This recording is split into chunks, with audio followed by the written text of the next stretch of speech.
안녕하세요. 코인 랩소디 오늘도 여러분들과 함께합니다. 본부장님 나와 계십니다. 안녕하십니까? 안녕하세요. 반갑습니다. 네. 오늘도 저와 함께 시장 이야기부터 나눠보시죠. 자, 일단 최근에 그 암호화폐 회복세가 굉장히 좀 좋았었어요. 근데 간밤에 뉴욕 증시는 좀 안 좋았는데 그래도 81,000달러가 이제 올라와 줬고 알트코인 시즌 지수가 조금 올라주긴 했거든요. 지금은 얼마죠? 81,000달러입니다. 제가 볼 네. 때는 올랐을 때 파는 게 낫지 않을까요? 바로 다 사는 게 낫지 않을까요? 저는 어제 말씀 중에 죄송한데 네. 아이고 일단 당황스럽네요. 주식 네. 이거는 이제 암호화폐와는 다른데 네. 주식이 어제 잠깐 올랐었잖아요. 그때 팔으라고. 네, 다 팔라고 음. 얘기했습니다. 근데 사실 어제 제 말 들었던 사람들은 약간 좀 좋았죠. 손해를 좀 덜 보신 것 맞습니다. 같아요. 네. 왜냐하면 사실 그 효과 오지 안 갈 거라고 생각을 했거든요. 사실 오래 안 가더라고요. 네, 그랬던 것 같습니다. 말씀하시죠. 네. 네. 좋습니다. 그래서 네. 여러분 들으셨죠? 그리고 뭐 사실 비트코인만 회복세가 좀 좋았고 나머지들은 그냥 이제 쏘쏘했었는데 이제 XRP도 나쁘진 않았거든요. 2달러 회복을 또 바로 해줬던 게 있었는데 지금 좀 내려오긴 했는데 그거 이제 오늘 뉴스로 같이 다뤄드리고요. 그리고 스위코인도 잘 올라주는 흐름들이 좀 이어져 갔습니다. 페페코인도 올랐고 앱토스도 올라줬네요. 일단 요거는 이제 또 아시아 증시 개장하면서 변동폭이 그렇게 크진 않았기 때문에 시세는 그냥 짧게만 언급을 드리고요. ETF 플로우를 좀 같이 보면 좋을 것 같은데 지금 일단은 공포 탐욕 지수는 21로 소폭 이제 원래 15 정도에서 저희가 봤었는데 지금 21로 올라오고 있는 게 확인이 되고 있는 시점이고 그다음에 알트코인 시즌 지수도 말씀을 드렸고 그다음에 여기 보시면은 어떤 코인들이 최근에 이제 100일 동안 좋은 수익률을 냈는지를 좀 나타냅니다. 근데 요거는 이제 참고하면 좀 그런 게요. 그럼에도 불구하고 지금 낙폭을 보여주고 있는 이게 100일짜리 수치이기 때문에 그런 이제 코인들 너무나 많고요. ETF 플로우도 볼게요. 그러니까 최근에 굉장히 안 좋죠. 비트코인, 이더리움 모두 다 그러니까 하방으로 그래프가 있다라는 거는 이제 이탈이 됐다는 거고 이게 상방으로 그래프가 되어 있다는 거는 유입이 됐다는 건데 이제 전부 다 좋지 않은 상황들이 좀 연출이 되면서 나스닥 시장에서도 암호화폐가는 투심이 아직은 회복이 되고 있지 않습니다. 근데 우리가 사실은 이게 진짜 웃긴 게요. 지금 그 트럼프발 호재 전에 예전 약세장에서 모으신 분들이 있어요. 근데 저도 이제 제가 코인 방송 그 앵커를 그래도 3년 차, 4년 차가 됐으니까 제가 시장을 그래도 좀 오랫동안 봤잖아요. 지금 4년 차, 3년 차 된 것 같은데, 근데 그때 많이 모으신 분들은 지금도 50% 정도 수익이시거든요, 대부분. 그래서 이게 지금 이제 올랐던 거에 비해서 근데 이제 대부분 지금 투자자분들은 요런 고점에서 이제 코인이 진짜 대세다 이러면서 이제 아마 그게 이제 포모 현상이라고 하죠. 남들이 다 사는데 내가 안 사면 뭔가 뒤처진 것 같고 그런 심리가 있어서 그때 들어오신 분들한테는 지금 시장이 굉장히 좀 안 좋은 시장일 텐데 오히려 이제 요런 구간에서 매집을 하셨던 분들 이게 지난 약세장에서 조금씩 모으셨던 분들은 지금 이렇게 떨어져도 50-60%씩 수익 구간이라고 하더라고요. 그래서 주변에도 그런 이제 친구들을 많이 봤고 그래서 그만큼 코인이 너무 단기간에 많이 오른 것 같습니다. 그래서 이제 요 고점 이후에 다시 고점 도달을 안 할 가능성들도 이제 시장에서 열어두는 것 같고 지난 패턴과는 또 너무 달라졌다는 거죠. 보통 반감기 이후에 시간을 두고 상승을 했어야 되는데 기회를 주지 않고 상승을 해줬기 때문에 과연 이제 이전 반감기 패턴이 요요할까? 그리고 지금 이제 시중에 나와 있는 비트코인이 90% 이상 발행이 된 상황이잖아요. 그런 상황에서 채굴자 지표가 요요할까? 이런 이제 기존에 있었던 그런 패턴들이 하나둘씩 좀 무너지고 있는 건 사실입니다. 근데 이제 뭐 우리는 그럼에도 불구하고 뭐 시장에 이미 들어온 참여자들이 다 보니까 계속 이제 뉴스를 팔로우해야 되고 뭐 그럴 수밖에 없는 상황이죠. 그래서 이제 저희가 또 계속 시장 흐름들을 저랑 같이 살펴보시면 좋을 것 같아요. 자, 오늘도 이제 굵직한 뉴스들 몇 가지 함께 하도록 하겠습니다. 중국과의 관세 합의를 원한다. 시진핑은 내 오래된 친구다라고 이제 트럼프가 또 스탠스를 살짝 좀 애매하게 하고 있어요. 그래서 요거 때문에 또 시장 반응이 어떻게 될까를 보시면 될 것 같은데 현재 시간으로 10일입니다. 중국과의 관세 정쟁이 격화되고 있는 것과 관련해서 약간 이게 꼬리 내렸다고 해야 될까요? 그냥 합의하기를 바란다. 요런 또 뉘앙스를 이제 펼쳤어요. 백악관에서 이제 강요 회의에서 시진핑에 대해서 이제 존경심을 가지고 있다. 그는 진정한 의미의 나의 오랜 친구다. 이런 이야기를 좀 했고 양국 모두에게 아주 좋은 결과를 가져다 줄 것이라고 생각을 하고 또 내가 기대를 하고 있다. 이런 이야기를 했습니다. 사실 지금 100, 120%, 140% 관세라고 해요. 그러니까 합산 감세 자체가. 그래서 이게 말도 안 되는 그런 수치인 거는 이제 본인도 알겠죠. 그래서 총 145% 관세가 추가로 부과됐는데 일단은 지금은 약간 이제 협상을 하자 이런 쪽으로 또 나온 상황이라서 거기에 따른 시장의 변동성들도 여러분들 예상을 해보시면 좋을 것 같습니다. 그리고 이제 알트코인 그 매수 적기다 이런 이야기가 또 나와서 그거 같이 나눠보겠습니다. 알트코인이 이제 중기적인 관점에서 분할 매수의 전략을 고려할 시점이다 이런 이야기가 좀 나왔는데요. 알트코인 스테이블 코인의 거래상의 30일 평균 거래량은 365일의 평균치를 하회하는 연두색 구간에 진입을 했다라고 합니다. 알트코인과 스테이블 코인 두 가지의 코인의 거래상의 30일 평균 거래량이 365일을 하회하는 수치입니다. 이는 시장 전반의 거래량이 저조하고 침체된 상황임을 의미를 하고요. 이 같은 신호는 일반적으로 매수자 입장에서 유리한 타임이라고 분석이 됐습니다.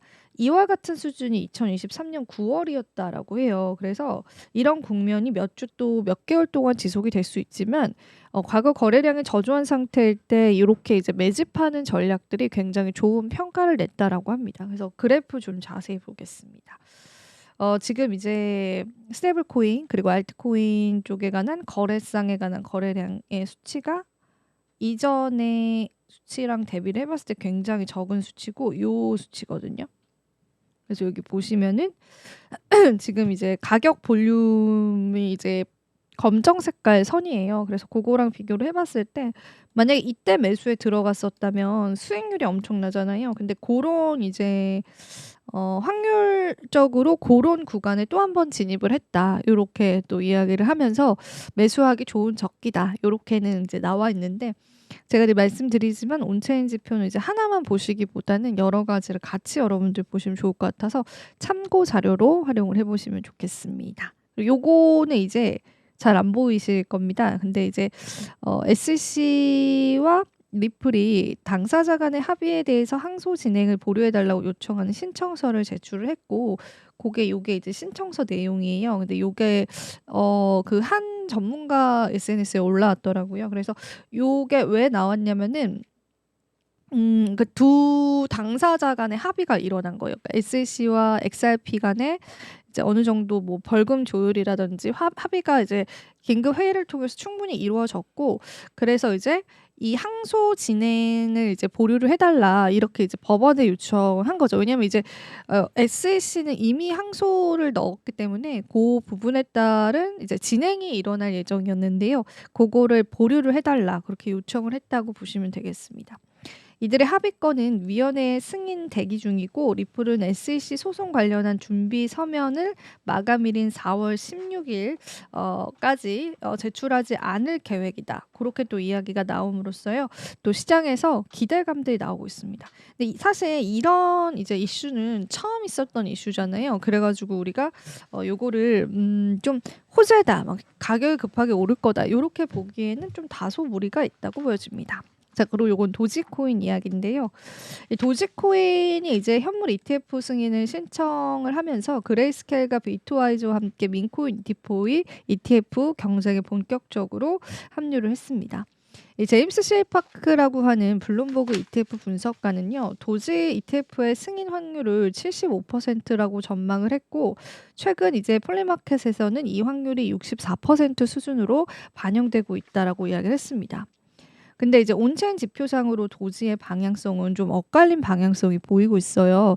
이 도지 채굴자들이 3월 이후 8억 3,100만 개에서 9억 700만 개 가량의 보유량을 늘리면서 매집세로 전환을 했지만 이 10억 도지 이상을 보유한 고래들은 여전히 매도 기조를 이어오고 있다라고 합니다. 그렇기 때문에 이제 대형 고래들의 매도세는 계속되고 있다라고 보시면 되고요. 그리고 소셜 언급량이 도지코인은 좀 중요해요. 커뮤니티 기반의 코인이기 때문에 때문에 많은 사람들이 언급을 하느냐 찾느냐 이런 것들도 너무 중요한데 소셜 언급량이랑 활성 사용자 수 또한 1분기 하락장 이후에 침체 상태를 이어가고 있고 개인 투자자 관심이 낮다라는 점을 시사한다고 합니다. 그래서 요런 게 이제 도지코인의 약세 심리를 또 담고 있다라고 보이고 도지는 이제 기술적으로도 0.15달러까지 되돌린 상태이고 2분기까지 이제 무너지게 된다면 0.1달러에서 0.06달러까지 하락할 가능성이 있다고 합니다. 근데 이제 만약에 0.25달러 부근에 이동평균선을 회복할 경우에 강세 전환 신호가 될 수 있고요. 일단은 지금 제임스 셰이프파크는 라이트코인이랑 도지코인 확률도 굉장히 높게 봤었어요. ETF. 근데 이제 일단은 조금 더 굵직한 암호화폐들 ETF 승인이 나야지 이제 도지코인 순서가 올 것 같은데 그래도 그게 확률적으로는 낮지는 않다. 그렇게 보시면 되겠고요. 이 뉴스는 이제 비트코인 준비금 허용 법안을 이제 각 주 차원의 주정부 차원에서 하고 있잖아요. 이게 이제 뉴햄프셔랑 플로리다가 하원과 위원회에서 통과를 시키면서 주정부 디지털 자산 채택 움직임이 조금 더 확대되고 있다는 소식들이 나왔습니다. 뉴햄프셔 하원은 이제 비트코인의 디지털 자산 투자를 허용하는 법안을 192대 179로 가결을 했고요. 상원 통과와 주지사 켈리 아요트의 서명을 거칠 경우에 곧바로 시행에 들어갑니다. 그래서 거의 이제 문 앞에 왔다. 그렇게 보시면 되고요. 그리고 이렇게 이제 뉴햄프셔는 이제 애리조나랑 텍사스 그리고 오클라호마에 이어서요. 비트코인 준비금 관련 법안을 하원에서 통과시킨 네 번째 주가 된다. 그 부분도 체크를 해보시고요. 그리고 이제 플로리다주 같은 경우에는 이 비트코인 준비금 법안인 HB 487을 만장일치로 통과를 시켰어요. 그래서 앞으로 이제 추가로 재계위원회랑 심의의 표결을 통과한 이에 본회의에 상정이 되는데, 그러니까 본회의 상정까지 조금 절차들이 조금 있죠. 근데 이제 하나둘 그게 승인이 되면서 지금 진전이 있는 그런 주들이 되게 많은 거예요. 그래서 이 법안을 발의한 바너비 하원 의원 같은 경우에는 중요한 법안에 찬성표를 던져달라라고 하면서 플로리다가 혁신적인 신기술의 최전선이 되는데 굉장히 중요한 역할을 할 것이다. 그렇게 이야기를 했습니다. 지금 현재 많은 주들에서 비트코인 준비금 법안을 발의하려고 노력 중인데요. 이게 가장 앞서 나가고 있는 곳이 애리조나라고 해요. 애리조나 같은 경우에는 하원 규칙위원회, 그러니까 위원회 통과까지 됐습니다. 통과가 됐고 본회의 표결을 앞두고 있어요. 그래서 하원에서 통과되면 민주당 소속 케이트 홉스 주지사 서명을 거쳐서 법률로 확정되기 때문에 그 단계가 그렇게 많이 남진 않았거든요. 그래서 우리가 가장 기대해 볼 수 있는 주정부 차원의 비트코인 법안이라고 보시면 되겠습니다. 그리고 XRP 이야기 마지막으로 좀 준비를 했는데 XRP가 그 2.01달러까지 올라왔어요. 지금 아까 보여드린 대로 1.90달러인데요. 일단은 거래량도 평균 이상으로 급증을 했지만은 오늘은 좀 다소 후퇴를 했어요.